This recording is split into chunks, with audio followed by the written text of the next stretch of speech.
It's a pleasure to be here today and share the great work that we have done and maybe give some folks some ideas and tools about how to better develop software, specifically embedded software, with some of the tools and techniques revolved around DevOps. So when we talk about DevOps really has come from a place of IT world.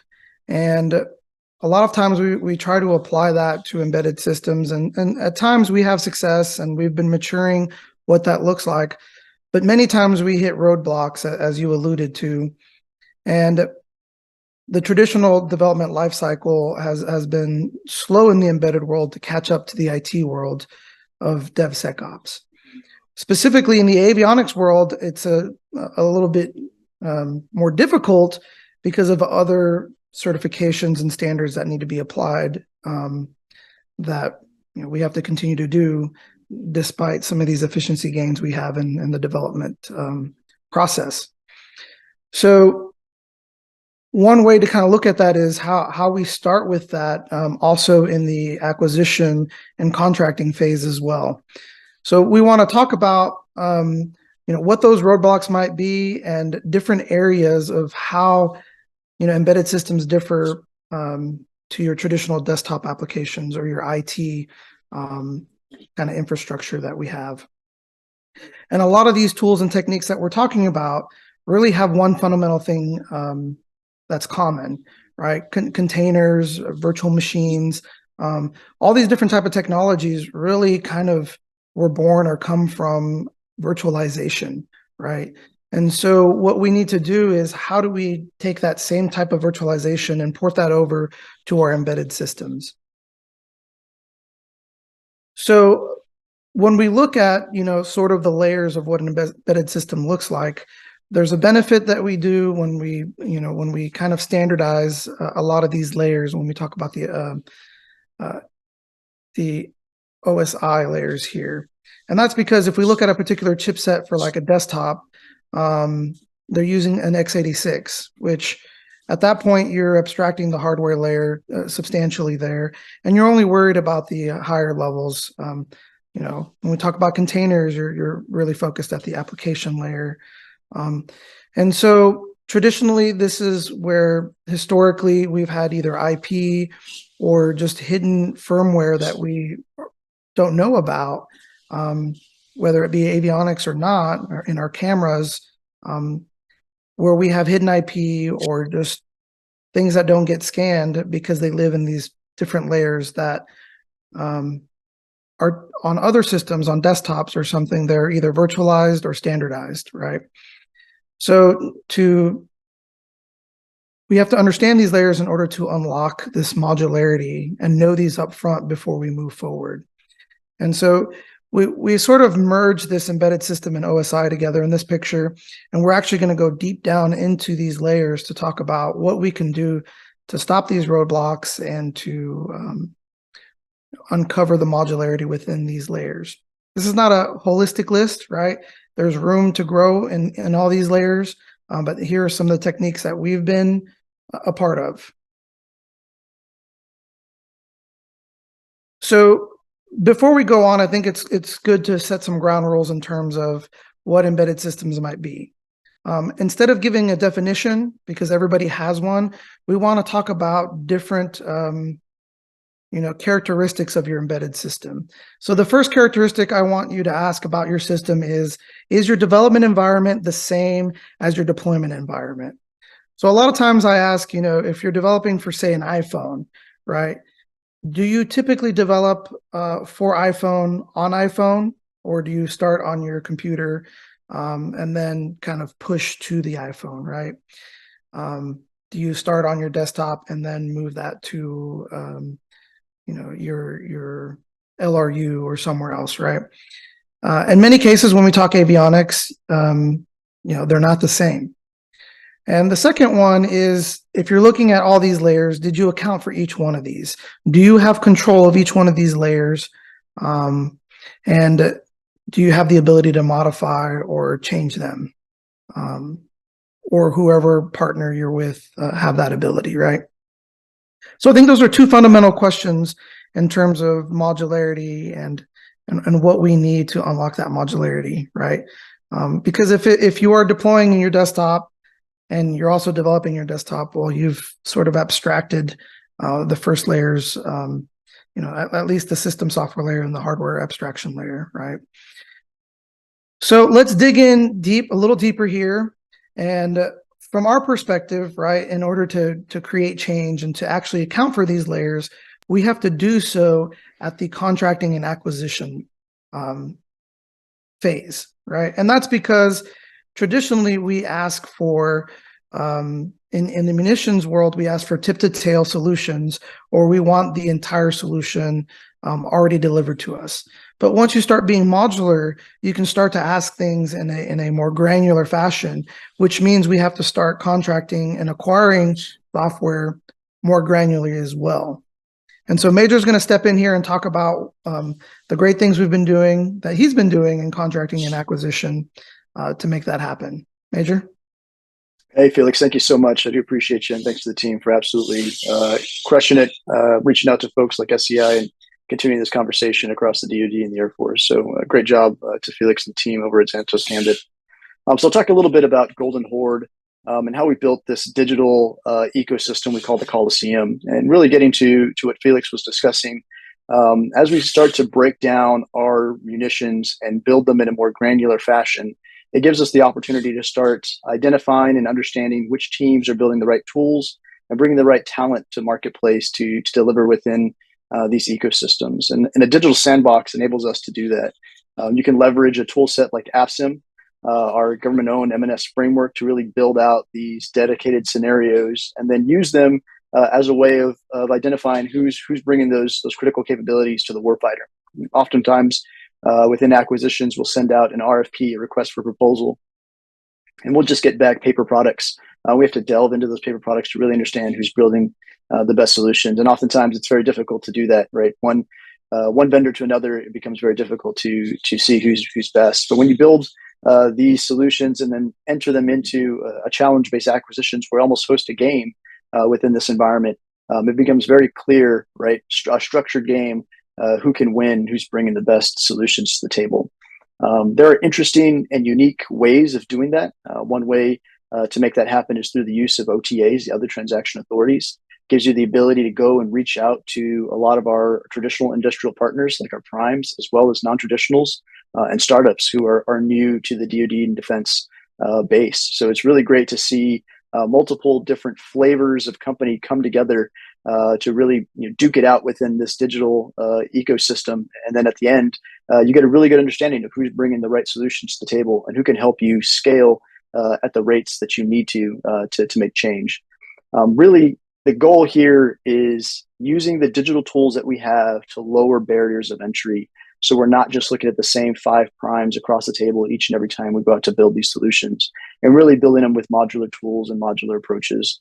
So there's definitely a lot of great examples of this. One of the critical aspects that we are investigating and actively using right now is also the system design agent process, where you bring in a systems design agent almost as a technical backstop to the government to help us define and determine what those critical capabilities can be going out to industry. And then from there, necking them down to a critical function that we can integrate into our weapon systems. And we'll talk about more of that as we nug through these presentations here. So we can go to the next slide here.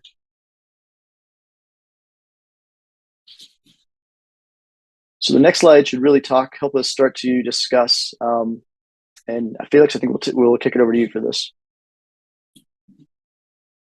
Yeah. So as part of that solution set and acquisition, right?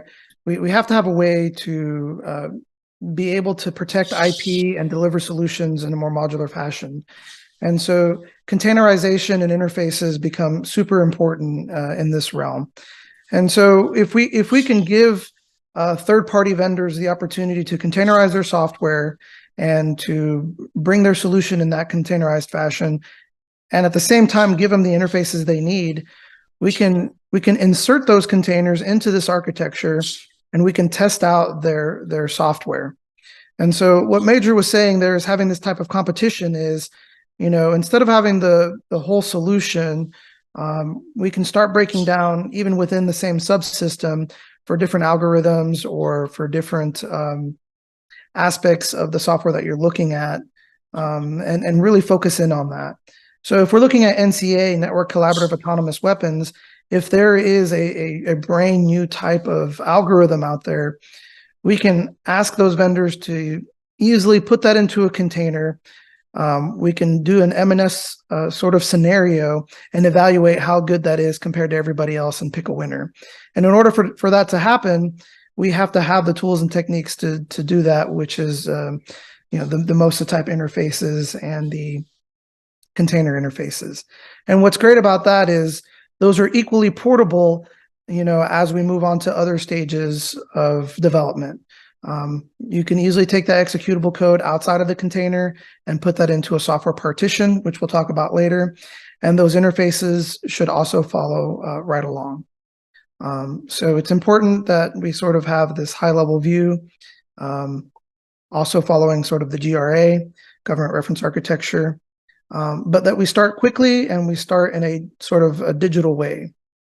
So that's what we are looking at here, and that's what we've done in Golden Horde. As we move on to other solutions, that once you kind of graduate in terms of that solution that I just alluded to, then you can go to something what we call LVC, a live virtual construct. And really, it's just the way that we buy down risk. So we go from a completely digital environment, and then you want to actually have some surrogate hardware to test out your software. And then you graduate to a prototype that's running real avionics hardware, and then you can go to a full-up mock-up prototype before going to something live. And the idea is you have the opportunity to learn fast and fail fast, and then loop back into the digital Colosseum if you don't like what you see in any one of those phases. So this was done. We actually flew this Solanas Duo with containerized software running in it. And then, you can kind of swap out those containers and test out different softwares to do evaluations. And the LVC construct, we also have the ability to fake out the few drones we have up in the sky to think they're flying in formation with a dozen or so other drones to fly in formation and act as if they're flying as part of a squadron. So that's kind of the approach, and moving from a completely digital to a purely physical model. So as we keep moving forward, I'm going to hand this off to Andrew to talk about a little bit more about, we talked a little bit about the container piece, and now we're going to talk about models. Actually, I'll take models, Andrew. And the reason for that here is a lot of times when we talk models, we sort of focus in on SysML. And really, models is multi-domain, and models can represent lots of different things, including SysML models or including physics models, like you see here on the right. And the reason I say that is we've only begun to touch the surface on the different types of models that we can integrate together to create a bigger picture. And so once we understand that models go beyond the physics-based and the sort of the system-based, then we can see what else we can use these models for. And there's this whole domain called domain-specific modeling languages that are software-based.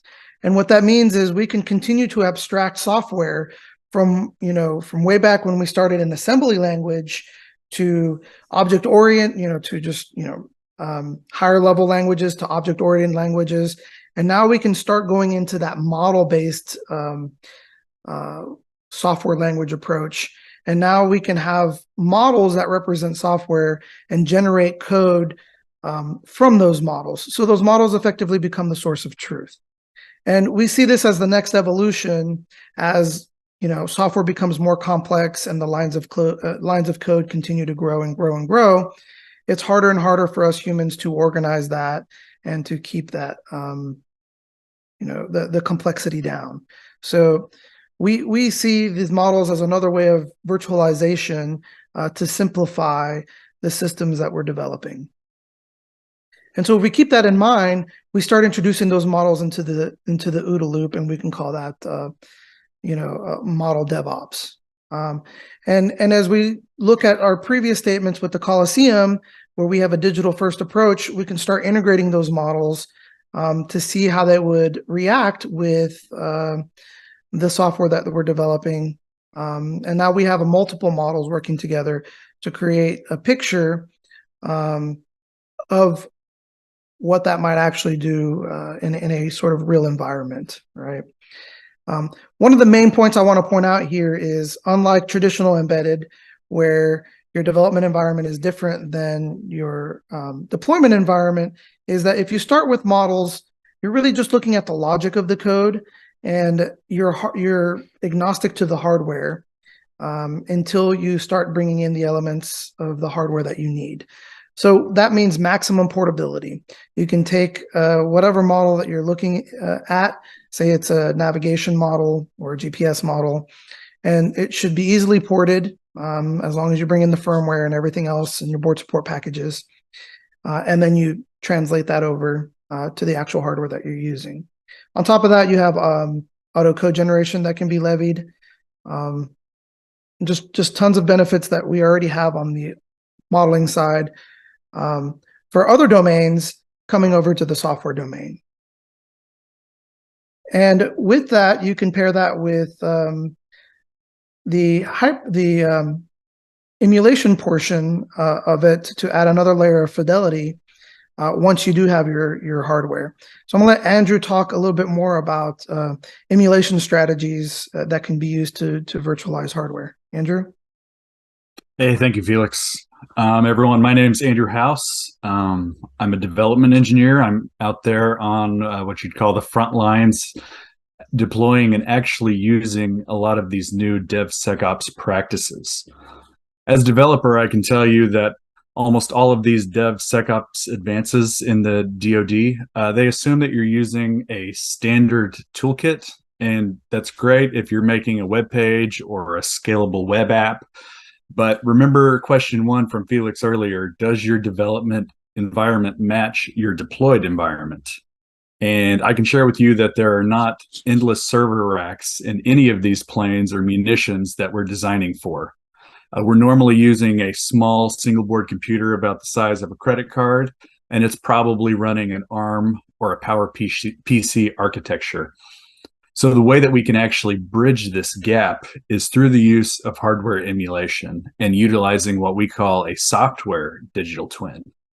Many people have heard the term digital twin and have some preconceived notions about it, but since we need this for testing just the software, the only thing we want this digital twin to do is emulate the hardware well enough so that the unchanged software can run exactly how it would on the actual hardware, so that it can be tested, verified, and validated. So as far as the software is concerned, this digital twin is functionally equivalent to the actual hardware. Next slide. So some of us might already take advantage of hardware emulation or do functional and integration testing in a lab environment. But how do we get this into our new DevSecOps pipelines? We've containerized our hardware emulation model. In this case, we used QEMU, and we put it in a container that we can take and use as a building block and plug it into any existing pipeline. We can use this building block to do functional and even integration testing. Changing architectures is as easy as changing the container. And since, if you remember, this emulation is functionally equivalent, we can easily take this, substitute real hardware into this step, and we've already got a hardware in the loop scenario ready to go. Go next slide. So you might see we're very big on modularity. We can apply these building blocks to our automation pipelines, but how do we get away from these huge monolithic software developments that we've been given in these legacy systems? Virtualization enables us to use an embedded hypervisor to separate each software module into a couple different partitions. These partitions communicate with each other on an ARINC 653 bus using open message standards such as WOSA or OMS. We can integrate these different partitions with different interfaces, different criticality levels, different security levels. And with that, we don't actually have to worry about breaking something outside of the partition that we're working on. With a hypervisor, each partition can have its own storage and compute, and even its own operating system. This current solution to applying microservices is the way that we are implementing this way to develop software to embedded hardware.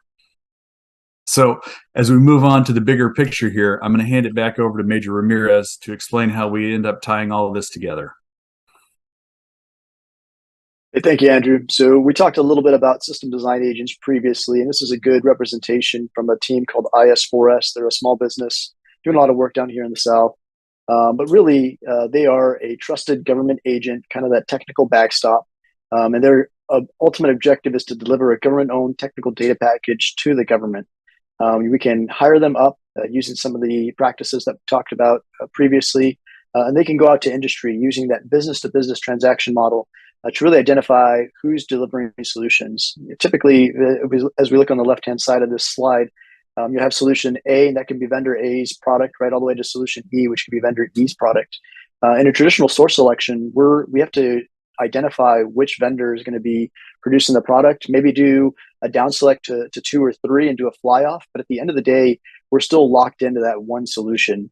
The system design agent model really allows us to go out and identify the critical functions of each of these performers, bring them into best of breed solutions, kind of we see there in the center, and then from there, go out and develop that technical data package that is so important to us going forward.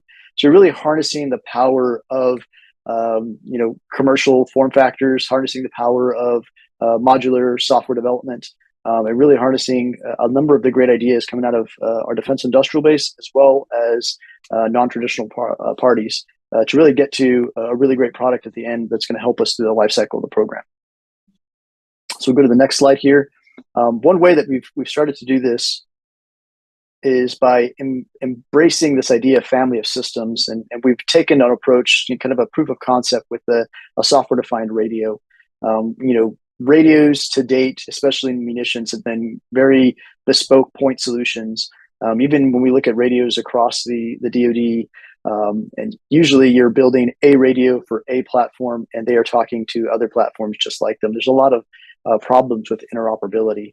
But when you start to take this approach, the system design agent approach, the idea of modularity of software, of emulation, you really get to bring this together in a family of systems approach. And that helps us to build integration and interoperability into the design right from the beginning.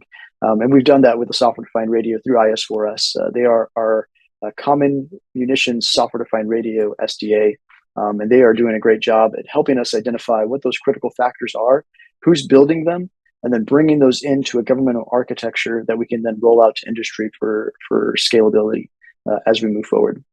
So a lot of great ideas here. And really the goal is to build enterprise type solutions that can be used across the weapons enterprise, and then horizontally across other mission areas and other sister services. Next slide. And we tapped on it just a little bit, right? But virtualization and then the amazing commercial pace that has come from building kind of integrated solutions. A lot of folks will call them systems on chip, system in package, system on module, right? The ability to take what used to be disparate functions like your processor, like your RAM, NOR flash, whatever it may be, and integrate it into one piece of silicon has really driven the commercial aspect that we've seen across the last 10 years in our private lives. We're starting to see a lot of that start to funnel into the embedded environment for defense. We're starting to see makers like Xilinx integrate FPGAs and processors into one piece of silicon. They call it the MPSoC. And when you can take this approach, right, and get these highly integrated, really great pieces of kit, and then integrate them into a standardized form factor like VNX Plus, which is a Vita standard, then you really start to gain some efficiencies here, right? You take a industrially derived form factor in VNX, you integrate these highly integrated components like an MPSoC, and now you almost have a COTS baseline for your hardware going forward. Our one star here at Eglin, General Bartolome, PEO for weapons, talks a lot about scalability, scaled agile for software and hardware. And this is a great example of how we can make that real, using a lot of the best practices from commercial industry, and then porting them into the form factors that we know and love. So, for instance, here we see VNX Plus, which we're doing a lot of work with right now from a commonalities perspective and a family of systems perspective, fitting into a 5-inch tube, which makes it very attractive for munitions going forward. So bringing all this together, right, modular software, modular hardware form factor that can scale very quickly based on a lot of the commercial best practices, and then our ability to build software in this modern way really unlocks a lot of those barriers that we've had and a lot of the legacy constraints that we've taken on. So we can take those, throw them out the door, and really start from a fresh, clean sheet as we move forward, just by maximizing our use and adoption of industry best practices.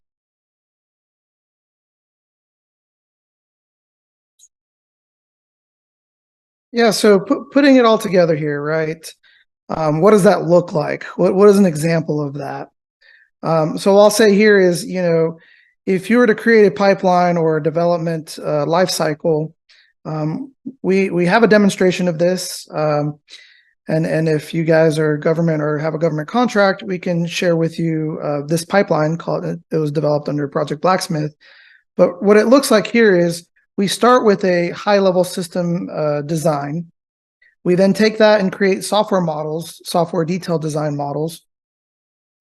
And then we can take that and generate auto code or application code in this case. And so this picture kind of shows how it's sort of modular in the case that it's only application code is being generated, and then it is married with the board support package and the embedded operating system that you're using.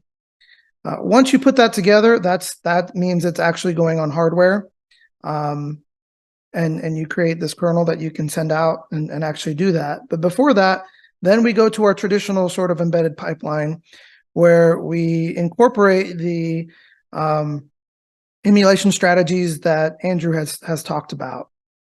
And if you were to do that in a partition-based, right, you can do that per partition and then do an integrated partition, with multiple pipelines, one per partition and then one with an integrated partition. So that's kind of a working pipeline that we have that we can show and demonstrate. If you're government, please reach out to us. If you're a contractor with the program, reach out to us as well. And we have the ability to share some code on this. And so to continue moving that needle, right, we have something that we've been working on called Open Weapon Platform, OWP. Right. And this is the idea of taking all these ideas and going beyond that LVC surrogate hardware where we did the commercial drones. And now we're going to actual real avionics, right? The avionics that you will actually see on a platform. In this case, it's sort of a reusable munition. It's open, so you can tear out its guts and put new guts in there and still have the ability to go flight test.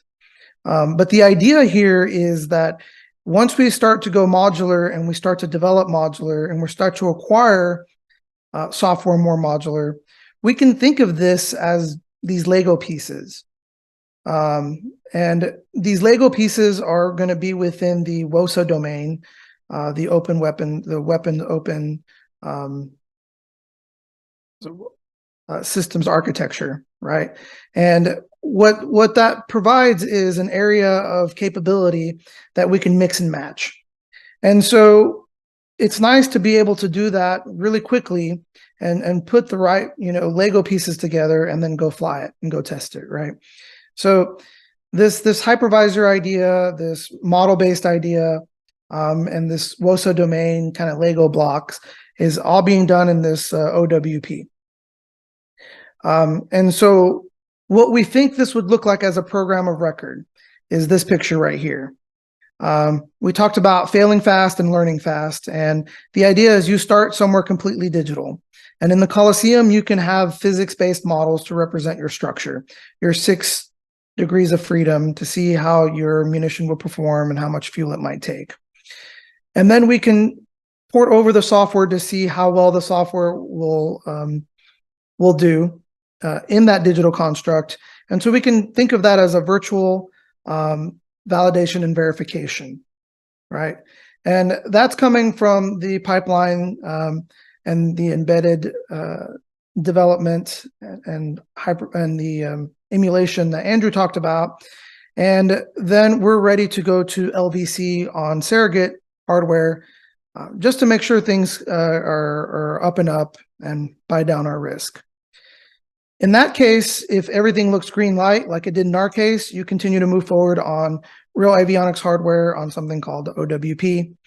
And then you're ready to scale up a prototype, right? You build 5 or 6 of these, no kidding, real life, ready to use munitions. You get the testing that you need, and then you're ready to go full up scale, hundreds, thousands, hundreds, whatever the number might be. The concept and the development lifecycle, this virtualized development lifecycle, we're calling Kaboom, keyboard to boom, as we affectionately come to know it, Kaboom for short. So we think that rolls off the tongue, and hopefully this sort of digital construct gets evolved along the way, improved.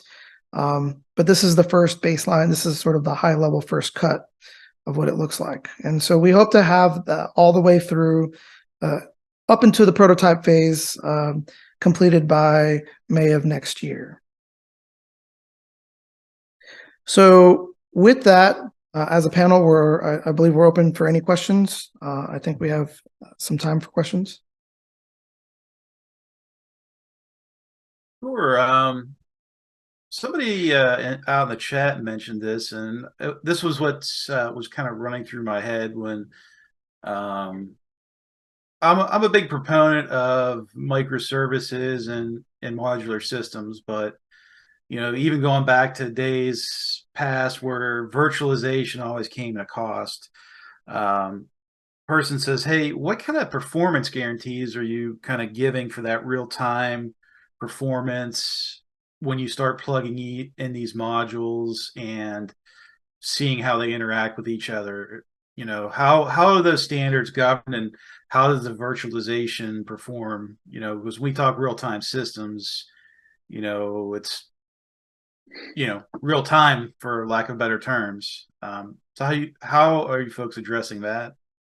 I'll start the conversation and I'll hand it over to Andrew. But a majority of what we're showing is on the development side and not the deployment side. Now, we do have different tools and techniques that we use on the deployment side, and specifically on the hypervisor and embedded containers, which we haven't talked too much about. The containers we talked about were more on the development side. But to go down into some details in terms of why there's little to no hit, Andrew can elaborate on maybe on the deployment side of the house on some of these technologies. Yeah, if you remember, really the only thing that we are interested in testing in these pipelines is the software. So we're not going to be doing hardware tests, and we're never actually going to be able to get away from these hardware tests. So a lot of the software we're developing has to go through a lot of verification and validation and certification with airworthiness and other security concerns. And you are always going to have to do that on the hardware because, like you said, you're always going to take a hit when you're using emulation. It'll never be as fast as the actual hardware that it's running on. So we're not proposing that you get rid of that altogether, but we're saying that by implementing this virtualization early on in the development process, you can move that entire deployment further to the left, whereas you would have to wait until you got your hardware lab set up, that you've actually chosen the hardware for it. So if you remember, a lot of this stuff is hardware agnostic whenever you're just developing models for it. It doesn't become tied to a system until you get to that point where you've chosen your board support package, where you've chosen the actual deployment hardware. So if you're implementing this stuff right at the beginning, you can save up to 90% of your time, because you can do it in an automated fashion, and you can do it in like a Monte Carlo situation where you can run thousands of tests at one time, whereas you would only have the capability of doing that one at a time in a hardware lab. And to follow up, go ahead, Major. I'll add on from a deployment and an implementation perspective. There are some systems that require, no joke, real-time operating systems on bare metal. I think of like highly integrated, really robust seekers, right? Is a great example. But there is a lot of functionality that we can bring to that integrated weapon system that does not have those true real-time operating system requirements, right? That hard real RTOS. So if we split it out between kind of your mission critical and your safety critical, it gives you the flexibility to add critical capability that you may need for mission specific functions that may not have that hardcore RTOS requirement, and still maximize all the benefits that we're seeing here. Over. And just to finish that off, the embedded hypervisors still meet the requirements of those real-time. If that's what you're seeking, you still meet deterministic behaviors and static memory allocation by using the A-Rank space partition standard. You just assign different cores, and you make sure that the underlying operating system for that partition is a real-time operating system, if that's what you need. Core 4, if it's not, if it's just a mission application and doesn't have those certification standards, you can easily run Linux on that, speed up your development that way. Yeah, that's a great call, because you always forget with kind of going in the software development, there's so many faucets of algorithms you have to test and those sorts of things, that you can really get those nailed down before you start having to do more timing related tests and things that are more specific to real time thing. But this is a pretty neat concept, and it's kind of nice seeing people really making use out of like the digital twins and modeling, because from my experience, a lot of the modeling before seemed like it was more of it was kind of like busy work and people didn't really pay attention to it, where now it's actually getting leveraged. And the other thing that I really kind of wanted to call out here in my notes here is, like, you mentioned that standard kind of interfaces, that doesn't necessarily guarantee your modularity.